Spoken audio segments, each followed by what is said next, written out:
Dear students, আমরা পদার্থের অবস্থার পরিবর্তন সম্পর্কে আজকের এই ভিডিওতে পরবর্তী অংশটি জানব।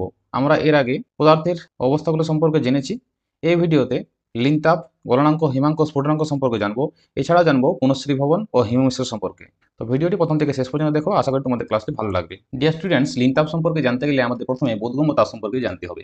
বোধগম্য তাপ হচ্ছে সেন্সিবল হিট, অর্থাৎ যে তাপটা আমরা আমাদের সেন্সের মাধ্যমে আমরা বুঝতে পারবো, সেটা হচ্ছে বোধগম্য তাপ। যেমন কোন একটা বস্তুর উষ্ণতা 0 ডিগ্রি সেন্টিগ্রেড ছিল এবং সেটা তাপ দেওয়ার ফলে তার উষ্ণতা হয়ে গেল 10 ডিগ্রি সেন্টিগ্রেড। এই তাপটা আমরা থার্মোমিটারের সাহায্যে মাপতে পারবো, অর্থাৎ এই তাপটা হলো বোধগম্য তাপ। যে তাপটা থার্মোমিটারের সাহায্যে আমরা মেপে নিতে পারবো, সেই তাপটা হচ্ছে বোধগম্য তাপ। এবার লিন তাপ কি জিনিস? লিন তাপ হচ্ছে ল্যাটেন্ট হিট, অর্থাৎ লুকিয়ে থাকা তাপ। লিন মানে লুকিয়ে থাকা, যে তাপটা লুকিয়ে থাকে। যেমন মনে করো এখানে একটা কঠিন পদার্থ অর্থাৎ বরফ আছে। বস্তুটি যখন কঠিন থেকে তরলে পরিণত হবে, অর্থাৎ বরফ থেকে জলে পরিণত হবে, একে তাপ দেওয়া হলো। বরফটি যতক্ষণ না জলে সম্পূর্ণরূপে পরিবর্তিত হয়ে যাচ্ছে, ততক্ষণ পর্যন্ত এর তাপ কিন্তু বরফের যা উষ্ণতা 0 ডিগ্রি সেন্টিগ্রেড, জলটাও সেই 0 ডিগ্রি সেন্টিগ্রেডে থেকে যাবে।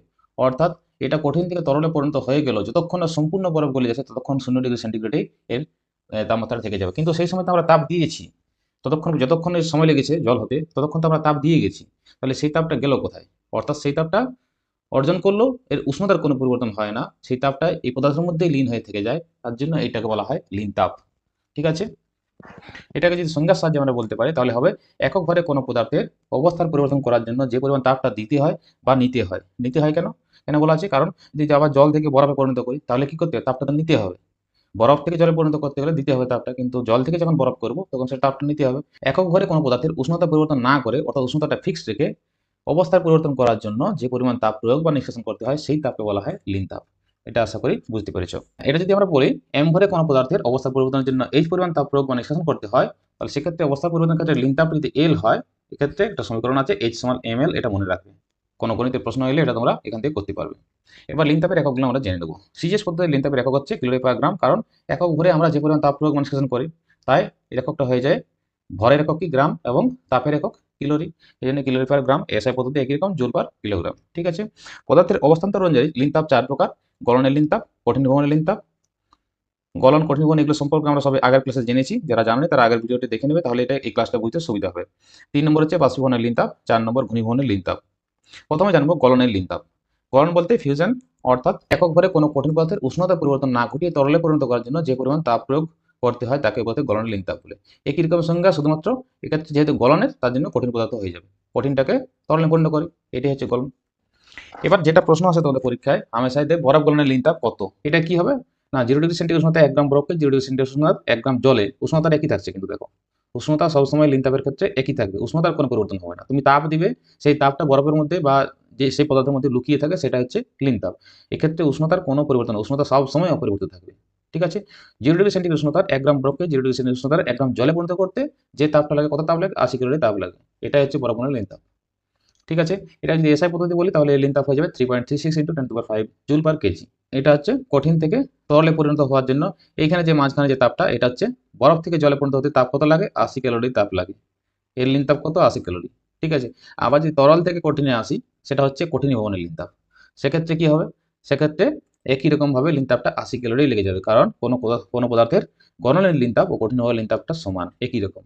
যদি আমরা কঠিন থেকে তরলে, অর্থাৎ বরফ থেকে জলে পরিণত করি, তার লিন তাপ হচ্ছে 80 ক্যালোরি, এবং জল থেকে যদি বরফে ফিরে আসি, আবার সেটা হচ্ছে 80 ক্যালোরি লিন তাপ লাগে। ঠিক আছে? এখানে বোঝার আর কিছু নেই। 3 নম্বর হচ্ছে বাষ্পীভবনের লিন তাপ। এক্ষেত্রে বাষ্পীভবন মানে কি জেনেছি আগের ক্লাসে? কোনো তরল পদার্থ বাষ্পীভবন হচ্ছে বাষ্পীভবন, সাথে লিন তাপের সংখ্যাটা জুড়ে দেওয়া। এক্ষেত্রে কিছু নেই, একক ভরে কোনো তরল পদার্থের উষ্ণতা পরিবর্তন না ঘটিয়ে বাষ্পে পরিণত করার জন্য যে পরিমাণ তাপ প্রয়োগ করতে হয় তাকে লিন তাপ বলে। বাষ্পীভবনের লিন তাপ হচ্ছে 37 ক্যালোরি পার গ্রাম। এটাও পরীক্ষাতে বারবার ধরে আসে, এটা মনে রাখবে। উষ্ণতা এক্ষেত্রে অপরিবর্তিত থাকবে। 100 ডিগ্রি সেন্টিগ্রেড উষ্ণতার 1 গ্রাম জলকে 100 ডিগ্রি সেন্টিগ্রেড উষ্ণতার 1 গ্রাম বাষ্পে পরিণত করতে মোট তাপ লাগবে 537 ক্যালোরি। ঠিক আছে? তো এগুলো মনে রাখবে, এগুলো পরীক্ষাতে আসে। আর এসআই পদ্ধতি জলে বাষ্পীভবনের লিন তাপ 2.26 × 10⁶ জুল পার কিলোগ্রাম। এটাও জেনে রাখবে। ঘনীভবনের লিন তাপ, ঘনীভবন মানে কি জেনেছি আগে? কোনো গ্যাসকে যদি আবার তরলে পরিণত করা হয়, তাহলে সেটা হচ্ছে ঘনীভবন। তো ঘনীভবনের লিন তাপ, তার সঙ্গে লিন তাপের সংখ্যাটা জুড়ে দাও। একক ভরে কোনো গ্যাসের উষ্ণতা পরিবর্তন না ঘটিয়ে তরলে পরিণত করার জন্য যে পরিমাণ তাপ টেনে নিতে হবে, তাকে ওই গ্যাসের ঘনীভবনের লিন তাপ বলে। ঠিক আছে? অর্থাৎ গ্যাসটার থেকে আমরা তাপটাকে টেনে লিকুইডে নিয়ে আসবো, সেটা হচ্ছে ঘনীভবনের লিন তাপ। এই মাঝখানে যে তাপটা থাকবে তখন সেটাকে বলে ঘনীভবনের লিন তাপ। এই যে 537 ক্যালোরি, এটা হচ্ছে ঘনীভবনের লিন তাপ এবং বাষ্পীভবনের লিন তাপ। এক্ষেত্রে যেমন 80 ক্যালোরি, এক্ষেত্রে যেমন 80 ক্যালোরি তাপ লাগবে, বরফ থেকে জলে পরিণত করতে বা জল থেকে বরফ পরিণত করতে লিন তাপ হচ্ছে 80 ক্যালোরি। ঠিক একই রকম ভাবে জল থেকে বাষ্পে বা বাষ্প থেকে জলে পরিণত করতে 537 ক্যালোরি তাপের প্রয়োজন হবে। ঠিক আছে, এটা মনে রাখবে। এই 4টা টপিক এখান থেকে ভালো করে দেখে নেবে। ঠিক আছে, এরপর আমরা গলনাঙ্ক, হিমাঙ্ক, স্ফুটনাঙ্ক সম্পর্কে জানবো। গলনাঙ্ক কি জিনিস? গলনাঙ্ক হচ্ছে মেল্টিং পয়েন্ট, অর্থাৎ যে পয়েন্টে মেল্টিংটা শুরু হয়। মেল্টিং কার হয়? কোনো কঠিন পদার্থ যদি তরলে পরিণত হয় তাহলে সেটি হচ্ছে মেল্টিং বা গলন। যে উষ্ণতায় এই মেল্টিংটা শুরু হবে সেটাই হচ্ছে গলনাঙ্ক। যেমন বরফের গলনাঙ্ক 0°C। এরপর গলন এবং কঠিনীভবনের সময় কোনো পদার্থের আয়তনের কীরকম পরিবর্তন হয় সেই সম্পর্কে আমরা জানবো। আমরা জানি কঠিন পদার্থ তরলে পরিণত হওয়ার সময় বা তরল পদার্থ কঠিনে পরিণত হওয়ার সময় উষ্ণতার কোনো পরিবর্তন হয় না, কিন্তু আয়তনের অবশ্যই পরিবর্তন হয়। এক্ষেত্রে আয়তনে কীরকম পরিবর্তন হয়? অধিকাংশ পদার্থের ক্ষেত্রে গলনের ফলে আয়তন বাড়ে, অর্থাৎ যদি আয়তন বাড়ে তাহলে সেই পদার্থের অণুগুলোর দূরত্বটা বাড়ে, অর্থাৎ ঘনত্বটা অবশ্যই কমবে। এবং কঠিনীভবনের ক্ষেত্রে সেক্ষেত্রে কী হয়? আয়তনটা হ্রাস পায়, অর্থাৎ সেই অণুগুলো খুব কাছাকাছি অবস্থান করে, ফলে ঘনত্বটা বাড়বে। এইসব পদার্থগুলো হচ্ছে মোম, তামা, নেপথালিন এইসব। কিছু ব্যতিক্রম পদার্থ আছে, যেমন বরফ, ঢালাই লোহা, পিতল, অ্যান্টিমনি, বিসমাথ। এইসব পদার্থের ক্ষেত্রে উল্টোটা ঘটে, অর্থাৎ বরফ বা জলের ক্ষেত্রে, বরফের ক্ষেত্রে কি হয়? গলনের ফলে আয়তনটা কমে, অর্থাৎ ঘনত্ব বাড়ে। এদের উল্টোটা হয় বরফের। এবং কঠিন ভবনের সময় জল যখন বরফে পরিণত হয় তখন আয়তনটা বৃদ্ধি পায়, অর্থাৎ ঘনত্ব কমে। গলনাঙ্কের উপর চাপের কীরকম প্রভাব পড়ে? গলনের ফলে যেসব পদার্থের আয়তন বাড়ে, একটু যেগুলো দেখলাম, কোন পদার্থগুলো আয়তন বাড়ে? প্রায় অধিকাংশ পদার্থ, মোম, তামা, নেপথালিন, এইসব পদার্থগুলোর উপর যদি চাপ পড়ে, যদি চাপ বাড়ানো হয় তাহলে গলনাঙ্কটা তাদের বাড়ে। অর্থাৎ গলনাঙ্ক বাড়ার অর্থ হচ্ছে তাদের গলনের জন্য বেশি উষ্ণতার প্রয়োজন হয়। এরকম কেন হয়? যদি চাপ বাড়ানো হয় তাহলে সেক্ষেত্রে পদার্থের অণুগুলি, এটা মনে করো পদার্থের অণুগুলি এরকম অবস্থায় ছিল, চাপ বাড়ানো হলো ফলে অণুগুলি আরও কাছাকাছি ঘন সন্নিবিষ্ট হয়ে গেল। তখন কি হবে? তাদের ঘনত্বটা বেড়ে গেল। আর এই ঘনত্বকে আবার সরানোর জন্য প্রচুর পরিমাণে, অধিক পরিমাণে তাপ লাগবে। এটা দেখা গেছে বায়ুমণ্ডলের চাপ বৃদ্ধিতে মোমের গলনাঙ্ক 0.04°C বেড়ে যায়। আবার গলনের ফলে যেসব পদার্থের আয়তন কমে, যেমন বরফ একটু আগে বলেছি, এইসব পদার্থের উপর যদি চাপ বাড়ানো হয় তাহলে গলনাঙ্কটা কমে যায়। অর্থাৎ বরফের উপর যদি আমরা চাপ দিই তাহলে সেক্ষেত্রে তার গলনাঙ্কটা কমে যাবে। অর্থাৎ বরফটা গলতেও 0°C, কিন্তু 0°C আগেই গলে যাবে বরফটা, অর্থাৎ তার উষ্ণতাটা কম লাগবে। দেখা গেছে বায়ুমণ্ডলের চাপ বৃদ্ধির ফলে বরফের গলনাঙ্ক 0.0073°C এটা কমে যায়। ঠিক আছে, এই সংক্রান্ত পরীক্ষাতে প্রশ্ন আসে, এগুলো ভালোভাবে দেখবে। এরপর আমরা এই যে 2 নম্বরে এটা দেখলাম বরফের, এটা এই সম্পর্কিত পুনঃশীলীভবন সম্পর্কে জানবো। পুনঃশীলীভবন খুবই গুরুত্বপূর্ণ প্রশ্ন পরীক্ষাতে এসে থাকে, এটা খুবই গুরুত্বপূর্ণ একটা টপিক। রেজুলেশন বা পুনঃশীলন হচ্ছে কথার মধ্যে বুঝতে পারছো পুনঃশীলীভবন। পুনঃ অর্থাৎ পুনরায়, শীলী অর্থাৎ বরফ, ভব হচ্ছে পরিণত হচ্ছে। পুনরায় যদি বরফে পরিণত হয় তাহলে সেটিকে বলা হয় পুনঃশীলীভবন। চাপ প্রয়োগের পর বরফ গলে জলে পরিণত হওয়া এবং চাপ ছেড়ে দেওয়ার পর আবার পুনরায় বরফ পরিণত হওয়া, এই ঘটনাটাকে বলা হয় পুনঃশীলীভবন। এক্ষেত্রে সবচেয়ে চর্চিত আলোচিত বিষয় একটা হচ্ছে, প্রশ্ন হচ্ছে, 2 টুকরো বরফকে একসঙ্গে চেপে ছেড়ে দিলে জোড়া লেগে যায়। এটা কেন লাগে? এটা বুঝলেই তোমরা সম্পূর্ণ পুনঃশীলীভবনটা জানতে পেরে যাবে। 2 খণ্ড বরফ, নিচের ছবিটাতে লক্ষ্য করো, ব্লক এ, ব্লক বি। বরফের গলনাঙ্ক কত? 0°C। প্রথম বরফের গলনাঙ্ক 0°C, দ্বিতীয় বরফ যেটা আছে এটার গলনাঙ্ক 0°C। কিন্তু যখন চাপ প্রয়োগ করব তখন আমরা একটু আগে জেনেছি বরফে চাপ দিলে কি হয়? গলনাঙ্কটা হ্রাস পায়, অর্থাৎ গলনাঙ্কটা, স্পর্শতলের গলনাঙ্কটা হ্রাস পেয়ে যাবে।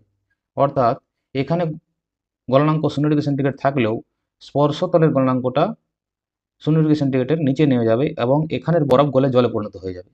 আমরা জানি বরফ গলনের জন্য তাপ লাগে, যে কোনো কঠিন পদার্থের অবস্থার পরিবর্তনের জন্য তাপ লাগে। সেই তাপটা কোথা থেকে পাবে? বরফ গলে জলে পরিণত হওয়ার জন্য যে তাপটা লাগে সেই তাপ এই আশেপাশের 2টি বরফ থেকে এবং আশেপাশের পরিবেশ থেকে, পারিপার্শ্বিক পরিবেশ থেকে তাপটা সংগৃহীত হয়। এরপর যখন চাপ ছেড়ে দেওয়া হবে তখন গলনাঙ্ক আবার 0°C ফিরে আসবে এবং জল বরফে পরিণত হয়ে যাবে। এই ঘটনাটাকে বলা হয় পুনঃশীলীভবন। ঠিক আছে, চলো এবার হিমাঙ্ক বা ফ্রিজিং পয়েন্ট সম্পর্কে জানবো। হিমাঙ্ক বা ফ্রিজিং হচ্ছে বরফে পরিণত হয়ে যায়, কোনো তরল পদার্থ কঠিনে পরিণত হয়ে যাচ্ছে, যে পয়েন্টে কঠিনে পরিণত হয়ে যায় সেই পয়েন্টটাকে বলা হয় ফ্রিজিং পয়েন্ট। যেমন জলের হিমাঙ্ক 0°C। এক্ষেত্রে তাপ হ্রাস করে ফ্রিজিং হয়, গলন হয় তাপ বৃদ্ধি করে। আর হিমাঙ্ক যেটা যেটা ফ্রিজিং হচ্ছে, ফ্রিজিংটা হচ্ছে কঠিন ভবন যেটা, সেটা হচ্ছে তাপ হ্রাস করে। এ সম্পর্কিত সবচেয়ে প্রচলিত ব্যবহার হচ্ছে হিমমিশ্র। হিমমিশ্র কি জিনিস? হিমমিশ্র হচ্ছে লবণ এবং বরফের মিশ্রণকে হিমমিশ্র বলা হয়। 3 ভাগ গুঁড়ো বরফের সঙ্গে 1 ভাগ সাধারণ লবণ মেশালে সেই মিশ্রণের উষ্ণতা -22 ডিগ্রি সেন্টিগ্রেড হয়ে যায়। আবার 2 ভাগ বরফ ও 3 ভাগ ক্যালসিয়াম ক্লোরাইড মিশ্রের উষ্ণতা -50 ডিগ্রি সেন্টিগ্রেড হয়ে যায়। এটাই হচ্ছে হিমমিশ্র ব্যবহারের পদ্ধতি। হিমমিশ্রের ব্যবহারটা কোথায় হয়? যেসব খাওয়ার জিনিস পচে যায়, যেমন মাছ মাংস আমরা বাজারে দেখি, সেগুলো চালান করার সময় হিমমিশ্রের ব্যবহার করা হয়। বরফের সাথে নুন মিশিয়ে দেওয়া হয়। আইসক্রিম, কুলফি বরফের তৈরির সময় এটা হিমমিশ্রটা আমরা ব্যবহার করি। এছাড়াও পদার্থবিদ্যা, রসায়নবিদ্যার বিভিন্ন পরীক্ষার সময় নিম্ন উষ্ণতা সৃষ্টির জন্য হিমমিশ্র ব্যবহার করা হয়। এরপর আমরা জানবো স্ফুটনাঙ্ক অর্থাৎ বয়লিং পয়েন্ট। যে উষ্ণতায় স্ফুটন শুরু হয়, যে পয়েন্টে স্ফুটন শুরু হয়, সেই পয়েন্টটাকে বলা হয় বয়লিং পয়েন্ট। তরলটা ফুটতে শুরু করে বাষ্পে পরিণত হয়ে যায়, সেটা হচ্ছে বয়লিং পয়েন্ট। যেমন জলের স্ফুটনাঙ্ক 100 ডিগ্রি সেন্টিগ্রেড।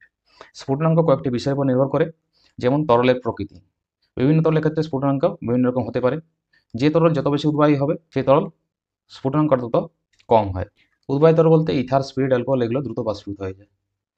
আবার তরলে যদি অপদ্রব্য উপস্থিত থাকে, অপদ্রব্য বলতে যেমন জলের উপরে যদি আমরা নুন মিশিয়ে দিই, তাহলে সেক্ষেত্রে জলের স্ফুটনাঙ্ক এমনিতে আমরা জানি 100 ডিগ্রি সেন্টিগ্রেড, কিন্তু লবণ মেশানোর পর তার তাপমাত্রা 9 ডিগ্রি সেন্টিগ্রেড বেড়ে 109 ডিগ্রি সেন্টিগ্রেড হয়ে যায়। এরপর হচ্ছে তরলের উপরস্থ চাপ। কোনো তরলের স্ফুটনাঙ্ক তরলের উপরস্থ চাপের উপর নির্ভর করে। চাপ কমালে স্ফুটনাঙ্ক কমে যায়, অর্থাৎ তরলটি কম উষ্ণতায় ফুটে। এর ব্যবহার কোথায় হয়? হাইড্রোজেন পারঅক্সাইড গাঢ় দ্রবণ প্রস্তুত করতে, বা চিনির দ্রবণ থেকে চিনির কেলাস প্রস্তুত করতে, ঘনীভূত দুধ বা কনডেন্স মিল্ক তৈরি করতে এর ব্যবহার করা হয়। আবার চাপ বাড়ালে তরল স্ফুটনাঙ্ক বেড়ে যায়, অর্থাৎ তরলটা বেশি উষ্ণতায় ফোটে। স্ফুটনাঙ্ক বাড়ার অর্থ হচ্ছে তরলটা ফোটানোর জন্য উষ্ণতাটা বেশি লাগবে। এর সবচেয়ে জনপ্রিয় ব্যবহার হচ্ছে আমাদের বাড়িতে যে প্রেসার কুকার আমরা ব্যবহার করি, সেটি 120 ডিগ্রি সেন্টিগ্রেডে ফুটে। এক্ষেত্রে যে বৈজ্ঞানিক পদ্ধতি ব্যবহার করা হয় সেটি হচ্ছে চাপ বাড়িয়ে তার স্ফুটনাঙ্কটা বাড়িয়ে দেওয়া হয়। এমনিতে তরলের স্ফুটনাঙ্ক 100 ডিগ্রি সেন্টিগ্রেড থাকে, কিন্তু প্রেসার কুকারে কোনো জিনিস 120 ডিগ্রি সেন্টিগ্রেডে ফোটে। কাঠের গুঁড়ো, কষ্টিক সোডা থেকে কাগজের মণ্ড তৈরি, কৃত্রিম রেশম প্রস্তুতি, হাসপাতালের অপারেশন যন্ত্রপাতি, ব্যান্ডেজ এসব জীবাণুমুক্ত করতে, কোনো খাদ্যদ্রব্য প্রস্তুত করতে, বক্সাইট আকর থেকে অ্যালুমিনিয়াম তৈরি করতে, এইসব ক্ষেত্রে এই পদ্ধতি ব্যবহার করা হয়। এভারেস্টের চূড়ায় বা দার্জিলিংয়ের জল কম উষ্ণতায় ফুটে কেন? এইসব প্রশ্ন পরীক্ষাতে আসে, এটা জেনে নাও। কেন হয়? সমুদ্রপৃষ্ঠের বায়ুর চাপ সবচাইতে বেশি। এরপর সমুদ্রপৃষ্ঠ থেকে যত উঁচুতে ওঠা যাবে, তত বায়ুর চাপটা কমতে থাকবে। আর বায়ুর চাপ যদি কমতে থাকে, একটু আগে আমরা জেনেছি, চাপ কমলে স্ফুটনাঙ্কটা কমে যায়। এখানে জেনেছি আমরা, দেখো।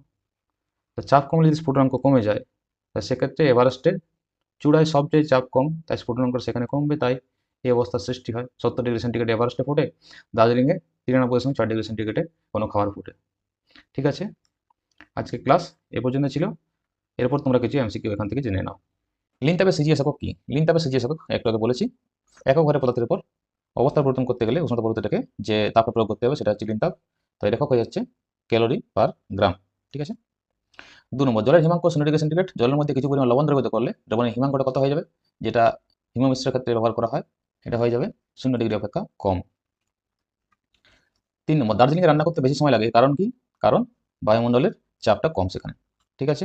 4 নম্বর, বিশুদ্ধ পদার্থের ক্ষেত্রে গলনাঙ্ক হিমাঙ্কের সম্পর্ক কি? যে কোনো পদার্থের ক্ষেত্রে, বিশুদ্ধ পদার্থের ক্ষেত্রে গলনাঙ্ক হিমাঙ্ক এই দুটোর মানেই সমান।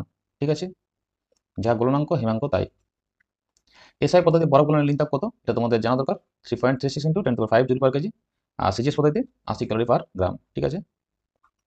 প্রেসার কুকারে রান্না তাড়াতাড়ি হয়, এর কারণ কি? একটু আগে বলেছি, এর কারণ হচ্ছে স্ফুটনাঙ্কটা, চাপ বাড়ালে স্ফুটনাঙ্ক বৃদ্ধি পায়।